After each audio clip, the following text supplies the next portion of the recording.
যুক্তরাষ্ট্রের বিমান নির্মাতা প্রতিষ্ঠান বোয়িং থেকে অন্তত ২০০টি উড়োজাহাজ কেনার বিষয়ে সম্মত হয়েছে চীন। মার্কিন প্রেসিডেন্ট ডোনাল্ড ট্রাম্প জানিয়েছেন, ভবিষ্যতে এই অর্ডারের সংখ্যা বেড়ে সর্বোচ্চ ৭৫০টিতে পৌঁছাতে পারে। কাতার ভিত্তিক সংবাদ মাধ্যম আল জাজিরা এ তথ্য জানিয়েছে।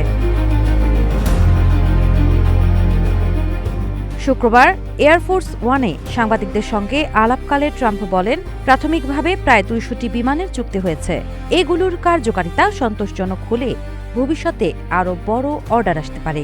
তবে কোন মডেলের বিমান কেনা হবে বা কবে সরবরাহ শুরু হবে সে বিষয়ে বিস্তারিত কিছু জানাননি তিনি।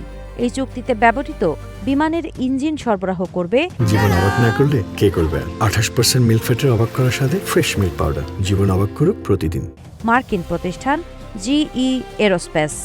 যদিও এখনও চীনা সরকার বা বোয়িং আনুষ্ঠানিকভাবে কোনো বিবৃতি দেয়নি, তবুও বিশ্লেষকরা বলছেন এটি বাস্তবায়িত হলে সাম্প্রতিক সংকট কাটিয়ে বোয়িংয়ের জন্য বড় সাফল্য হবে।